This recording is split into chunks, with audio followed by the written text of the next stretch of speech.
Alright hackers आ चुके हैं एक और नए वीडियो के साथ। और आज की भी वीडियो बहुत ही ज़्यादा इंटरेस्टिंग होने वाली है, क्योंकि आज जो हम लोग टॉपिक कवर अप करने जा रहे हैं उसका नाम है एक्सएसएस। तो जैसे कि लास्ट वीडियो में हमने इंट्रो के बारे में बात किया था कि एक्सएसएस क्या होता है, उसके क्या टाइप्स होते हैं, तो आज के वीडियो में हम डिटेल में बात करने वाले हैं।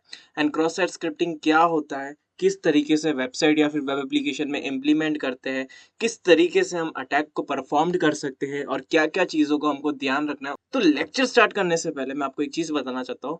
साइल सिस्टम आप लोगों के लिए लाया है ऑनलाइन एंड ऑफलाइन कोर्सेज, जहाँ पे आप क्या कर सकते हो, अपना करियर बना सकते हो।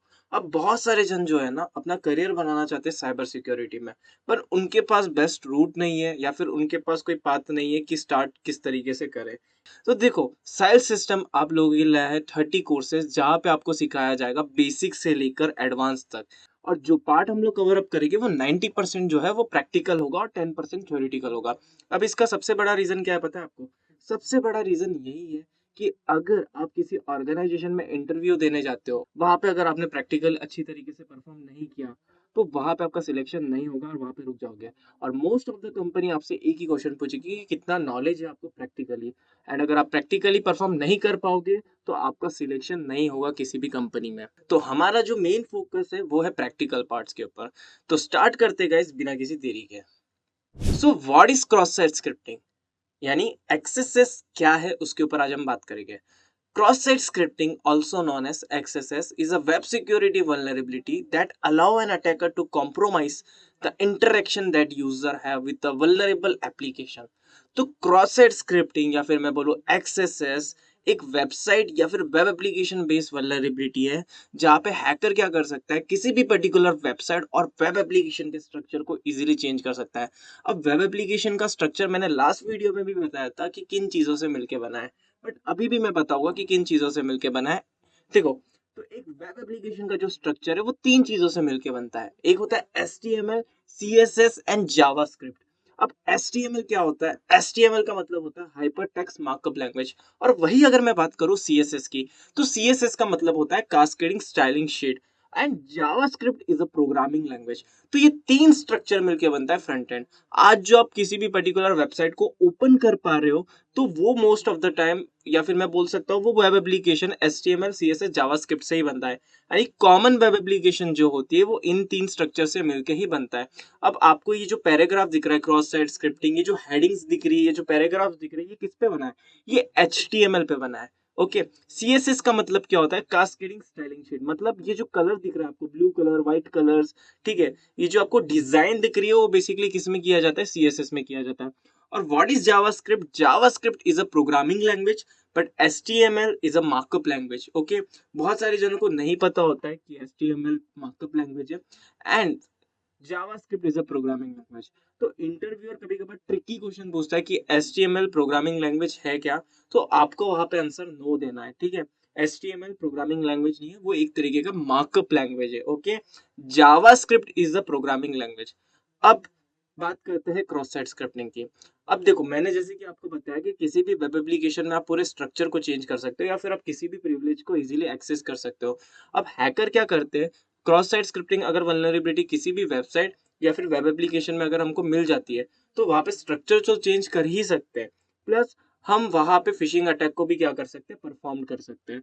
अब हैकर के लिए बहुत बड़ा एडवांटेजेस होता है और वेब एप्लीकेशन के लिए उतना ही बड़ा नुकसान भी होता है। अब ऐसा क्यों बोला मैंने? तो देखो, इसका सबसे बड़ा रीजन मैं आपको बताता हूँ और इसका एग्जाम्पल भी मैं देता हूँ। मान के चलो अमेजोन जैसी वेबसाइट या फिर वेब एप्लीकेशन है, वहां पे एक्सेस जैसी वल्नरेबिलिटी है, ठीक है। अब नॉर्मल यूजर क्या करता है? अमेजोन पे जाके शॉपिंग करेगा। अमेजोन क्या है? Basically e commerce website. तो ई कॉमर्स वेबसाइट्स में बेसिकली क्या होता है? आप शॉपिंग कर सकते हो। अब मान के चलो मैं एज अ रैंडम पर्सन जाता हूँ वेब एप्लीकेशन में, या फिर मान के चलो मैं एक सपोज करते कि मैं एक हैकर हूँ, ठीक है। अब मैं एज अ हैकर जाता हूँ उस वेब एप्लीकेशन में अमेजोन की, और मुझे पता चला वहां पे एक्सेस जैसी वल्नरेबिलिटी है। तो हैकर बेसिकली क्या करेगा पता है? वहां पे पूरे वेब एप्लीकेशन के स्ट्रक्चर को चेंज कर देगा और वहां पे क्या करेगा? अपना ही कोई अलग सा क्या करेगा? इम्प्लीमेंटेशन करेगा। मतलब अपना ही कोई एक अलग से पेज बना के वहां पे क्या करेगा? इम्प्लीमेंटेशन करेगा और फिशिंग पेज बनाएगा। अब अब मान के चलो मैंने वो लिंक को मॉडिफाई करने के बाद मैंने सामने वाले विक्टिम को सेंड कर दिया। अब सामने वाला विक्टिम क्या देखेगा? अरे ये तो नॉर्मल अमेज़न का पेज है, और वो उस लिंक पे क्लिक करेगा, और जैसे ही वो उस लिंक पे क्लिक करेगा उसको एक अलग सा पेज ओपन मिलेगा। फॉर एग्ज़ाम्पल कोई भी फ़िशिंग लिंक का पेज मिल सकता है। जैसे ही वो फ़िशिंग लिंक के पेज पे क्लिक करता है वो कॉम्प्रोमाइज़ हो जाता है। अब वो तो सोचता है कि रैंडमली कि यार ये तो अमेज़न की वेब एप्लीकेशन है, बट निकलता कुछ और है। तो हैकर इसी तरीके से क्या करते हैं, एन्यूमरेशन परफ़ॉर्म्ड करते हैं, और इसी तरीके से क्या करते हैं, कॉम्प्रोमाइज़ेशन करते हैं। अब सबसे पहले हम बात करते हैं कि ये एक्सेसेस किस तरीके से वर्क होता है। तो क्रॉस साइट स्क्रिप्टिंग जो होता है वो बेसिकली मैनिपुलेट किया जाता है वल्नरेबल वेबसाइट या फिर वेब एप्लीकेशन में। हम यहाँ पे जो मैलिशियस कोड डालते हैं वो जावास्क्रिप्ट का ही एक क्या होता है, मैलिशियस कोड होता है। तो हम लोग क्या करेंगे, कुछ जावास्क्रिप्ट का एक मैलिशियस कोड डालेंगे और वो इम्प्लीमेंट करेंगे वेब एप्लीकेशन पे। तो देखो जावास्क्रिप्ट का कौन सा मैलिशियस कोड होता है वो समझाता हूँ मैं आपको। अब देखो, दो तरीके की ऑडियंस है मेरे पास, एक है टेक्निकल बैकग्राउंड और एक है non technical background. So don't worry guys, कोई इश्यू की बात नहीं है, तो मैं आपको एज अ टेक्निकली चीज़ों को समझाऊँगा, सो आपको कुछ भी इश्यू नहीं होगा। अब ये जो मैलिशियस कोड है वो बेसिकली क्या है, वो एक स्क्रिप्ट है जावास्क्रिप्ट का, ठीक है? तो देखो स्क्रिप्ट किस तरीके से लिखा जाता है, एक होता है ओपन टैग और एक होता है क्लोज टैग। तो ये सिंपल सा हम क्या करेंगे, एक स्क्रिप्ट इम्प्लीमेंट करेंगे, और यहाँ पे मैं लिख देता हूँ अलर्ट फंक्शन, ठीक है? अलर्ट यहाँ पे 1। तो ये स्क्रिप्ट हम क्या करेंगे, सॉरी, हाँ, ये स्क्रिप्ट हम लोग क्या करेंगे, इंप्लीमेंट करेंगे वेबसाइट या फिर वेब एप्लीकेशन में।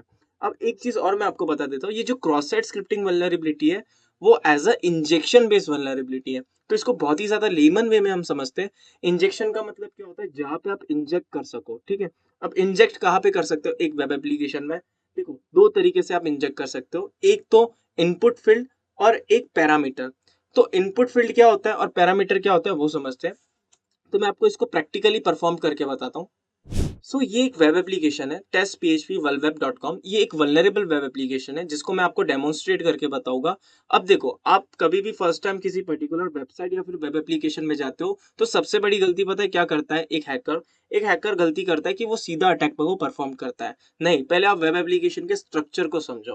पहले आपको समझ आना चाहिए कि वेब एप्लीकेशन किस पे बना हुआ है। जब तक आपको नहीं पता चलेगा कि वो वेब एप्लीकेशन किस पे बना है, उस पर अटैक परफॉर्म ही नहीं होगा। फॉर एग्जाम्पल वो किसी अलग ही टेक्नोलॉजी पे बना है और आप वहाँ पे जावास्क्रिप्ट का अटैक परफॉर्म कर रहे हो या फिर आप एक्सेसेस अटैक कर रहे हो, तो वहाँ पे फेल्ड ही होने वाला है। अब आपको नॉर्मली क्या करना है, सबसे पहले आपको वेब एप्लीकेशन पे जाना है, उस वेब एप्लीकेशन पे अच्छी तरीके से इन्फॉर्मेशन गैदरिंग करो। एंड हाँ, अगर जिसको इन्फॉर्मेशन गैदरिंग करना नहीं आता और सीखना है इन्फॉर्मेशन गैदरिंग करना, तो कमेंट बॉक्स में इन्फॉर्मेशन गैदरिंग लिख देना, मैं समझ जाऊंगा कि उसको सीखना है। एंड नेक्स्ट वीडियो हम इन्फॉर्मेशन गैदरिंग पे ही ले आएंगे, ठीक है? एंड यहाँ पे जैसे कि आप देख सकते हो, यहाँ पे ये वेब एप्लीकेशन है जहाँ पे भी हम लोग क्या करेंगे, पहले इसको अच्छी तरीके से एनालाइज करेंगे। तो यहाँ पे मैं क्या करूँगा, सबसे पहले क्रोल डाउन करूँगा। क्रोल का मतलब क्या होता है, पूरे वेब एप्लीकेशन को अच्छी तरीके से समझूंगा। होम से कैटेगरी, कैटेगरी से आर्टिस्ट, आर्टिस्ट से disclaimer, your card, guest books, Ajax demo and browser categories, your cards. And यहाँ पे आपको क्या करना है, स्क्रॉल डाउन करना है और सबसे पहले लॉग इन करना है, ठीक है? अगर आप एक्सेसेस जैसे अटैक को परफॉर्म कर रहे हो तो वहां पे सबसे पहले आपको लॉग इन करना है, क्रेडेंशियल डालना है। अटैक करने से पहले आपको सबसे पहले क्रेडेंशियल को इम्प्लीमेंट करना पड़ेगा। रीजन इज बिकॉज उसके बाद और ज्यादा आपको क्या मिलेगा, फंक्शंस मिलेंगे और फीचर्स मिलेंगे। ओके, अब मैंने आपको बोला एक्सेसेस क्या है, एक इंजेक्शन बेस अटैक है। तो इंजेक्शन बेस अटैक का मतलब होता है कि आप वहां पे क्या करोगे, इंजेक्ट करोगे। तो अब क्या आप इंजेक्ट करने वाले हो उसके ऊपर अभी हम बात करते हैं। तो इंजेक्ट करने के लिए सबसे पहले आपको एक चीज समझना पड़ेगा, इनपुट फील्ड, ठीक है? तो यहाँ पे जैसे कि आप देख सकते हो इनपुट फील्ड है। तो यहाँ पे हम लोग क्या करेंगे, एक्सेसेस के अटैक परफॉर्म करेंगे। तो सबसे पहले नॉर्मली मैं कभी भी अटैक को परफॉर्म नहीं करता, मैं पहले समझता हूँ कि ये किस तरीके से वर्क कर रहा है। फॉर एग्जाम्पल यहाँ पे मैं लिखता हूँ एथिकल हैकिंग। ओके, तो जैसे ही मैंने यहाँ पे एथिकल हैकिंग लिखा तो यहाँ पे सर्च फॉर एथिकल हैकिंग लिखा हुआ मिल गया मुझे।